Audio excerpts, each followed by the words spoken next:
Please welcome Gavin Pearce. Thank you.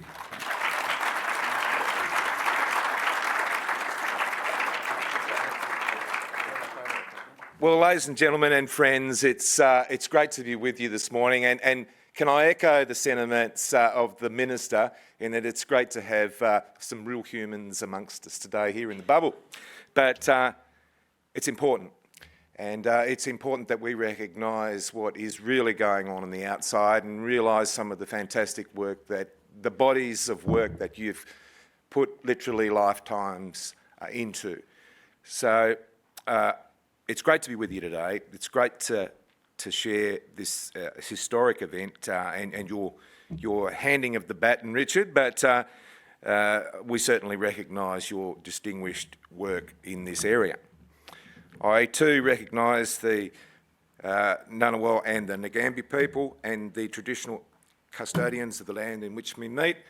And I also echo the sentiments, sincerely echo the sentiments that Mark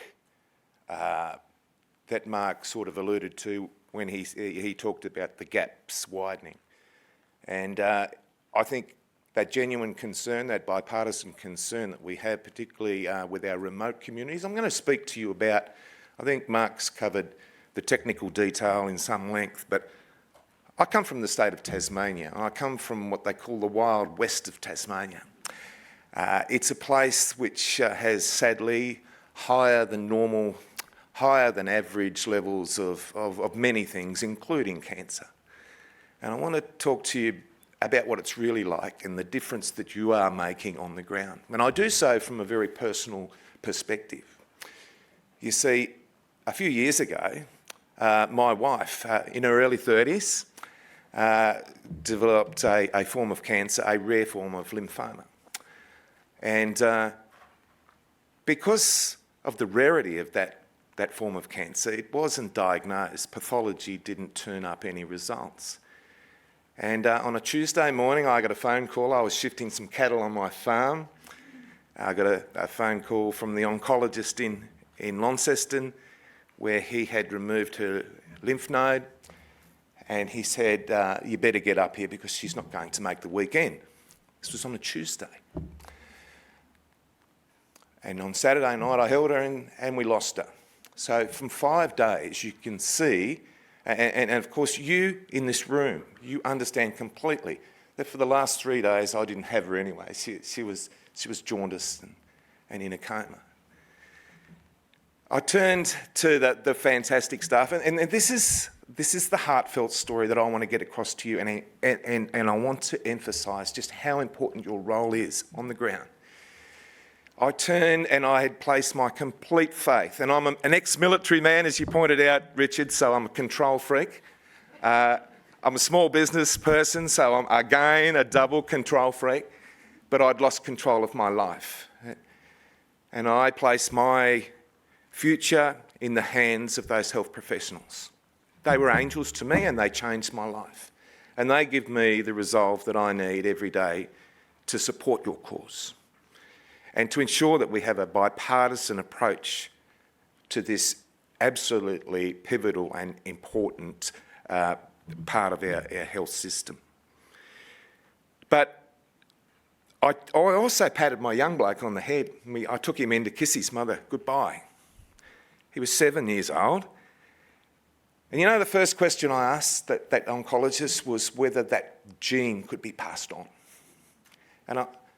And I say that not for pity, I really don't.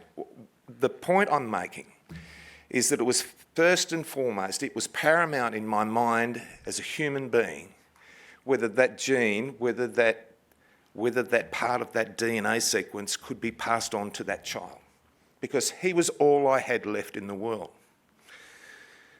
So you can see how important it is to me. You can see how important your work, your research, and the hard, tireless hours that you put in every day, you can see the importance that it has to people on the ground.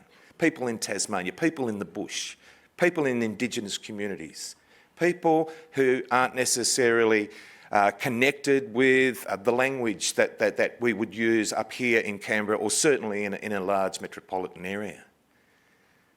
It's those lives that you change that are important to us. Now, with that aside, and with the recognition that you bring to this place, this conference, this meeting of the great minds of our medical future, I want to reassure you that you are listened to, that you are listened to on a bipartisan basis, that we are in lockstep with the Minister and his resolve to employ the recommendations that you have. I welcome the Minister's extension of the timeline in which that report is being welcomed. But I also want to convey to you the thoughts and sentiments of our shadow minister, Anne Ruston. She has a very genuine reason for not being with us today, and she wanted me to convey her sincerity, and the points that I think I've raised are the points that are firmly in her heart and her resolve. I also want to recognise the previous minister, Greg Hunt, and the work that he's done, the work that he's instigated all those years ago, and I'm sure he's somewhere in a better place than here, smiling at the moment. So, Richard, he speaks so highly of you, and he speaks so highly of your colleagues. He really welcomes the future, and we certainly, as far as Anne and myself are concerned in the coalition, we feel that the genomics region is the area that we want to place our focus. So I guess if I could sum up, your work, your effort, your lives that you put into this is certainly recognised here today. You make a real difference to those on the ground, and I can say that firsthand. I can say that from that person standing in that hospital that's just lost their loved one. I can say that from a region that doesn't necessarily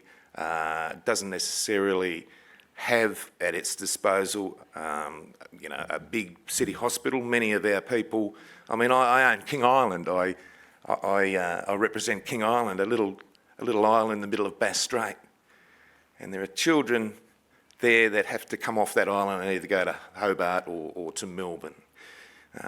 When a woman has a child, they need to come off that island 4 weeks prior to having the child to either Melbourne or mainland Tasmania. So I guess as we're here in this big bubble, please take away from me personally the gratitude and the faith in which we place in your hands, your capable hands. And I want you to just bear a thought for all the people that you do touch each day, and often they don't tell you, often they don't communicate or articulate well just how much they appreciate your work, but let me tell you, in their hearts they do, and I mean that most sincerely. Ladies and gentlemen, it's a pleasure to be with you. I do pass on the Minister's apologies, the Shadow Minister that is, but let me tell you and let me assure you that we will work lockstep with Minister Butler and the government in supporting this report and, in fact, your legacy. So thank you.